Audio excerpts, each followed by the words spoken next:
incredibly curious person. I love to learn new things. I love to do new things. I love to see new things, experience new things. I think there's a negative version of that, which is that find it very easy to get distracted and I get bored quickly, right? And so the combination of that desire for newness and novelty all the time, plus the immense luck that I've had of just coming across opportunities and having the chance to do new things. In the context of talent management is what I've written about before in this context of we have these defined roles in organizations, right? You're the director of marketing communications. You're the, head of this particular location or something like that. And we try and define their roles and we try and articulate what those things are. But the reality is that what that role comprises in a very dynamic, fast-moving organization, a very dynamic, fast-moving environment will change on almost a daily basis. And so I think what organizations need to be able to do is not only themselves adapt, but create environments in which people can adapt to the challenges that they're facing every day. I sometimes refer to people as Swiss Army knives, right? Remember those knives when we were kids that have like a bottle opener and a saw and whatever. Like it got a little ridiculous at one point. There was one that was like this big and had 40,000 things, a bottle of water in it. Yeah, no, I know, but like it just got too crazy. But I really believe that as an organization, what you're looking for is Swiss Army knives. You're looking for people who have that multivariate skill set, who can adapt to things. And then of course, once you manage to recruit them in, you got to keep them.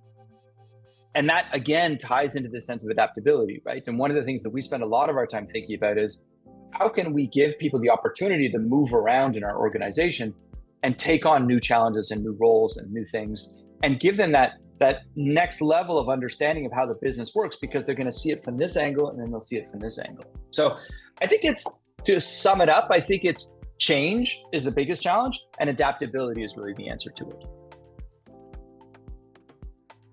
In terms of intention, or what I think about in terms of intention, is this notion of a willingness to make choices and a willingness to take the responsibility for the choices that we make.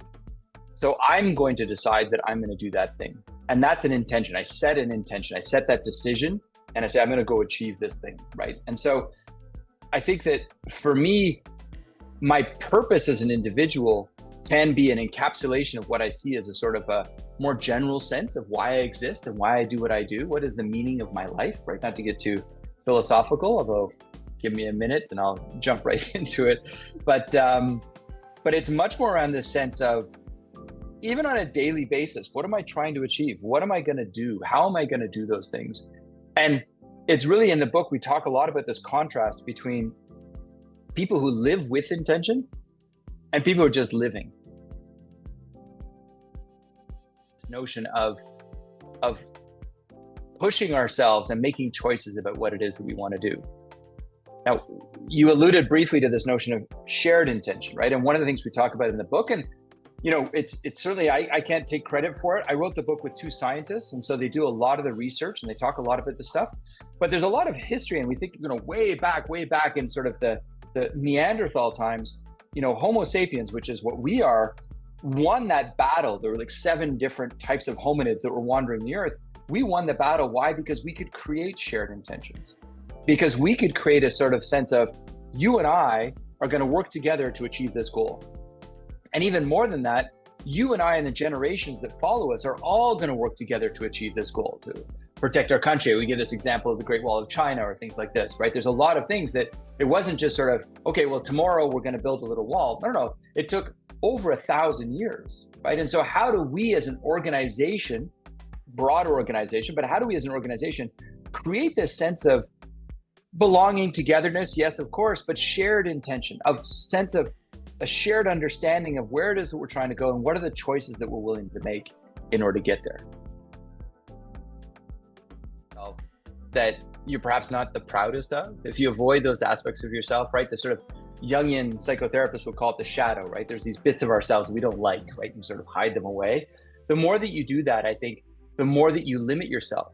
Now, the idea is not that you sort of say, okay, well, I'm just going to do all that crazy stuff that I wish I could. No, it's not the point, right? The point is that acknowledge who you are, understand who you are, know thyself, like you started this conversation about, is true as an organization, but it's also true as an individual. And know thyself is not just, okay, let's stuff. right? Let's understand where those conflicts lie. Let's understand where there's a real difference of opinion, and let's work that out. And it may mean that some people at some point are going to say, you know what? That's not for me. I'm not interested in that shared intention that we're moving towards. I'm going to go do something else with our blessing, please. I'd rather that they said that, self-identified, and left, as opposed to just stayed inside and there's all this kind of this grinding always within the organization, right? And again, to get back to that individual level, I think it's hard work knowing yourself.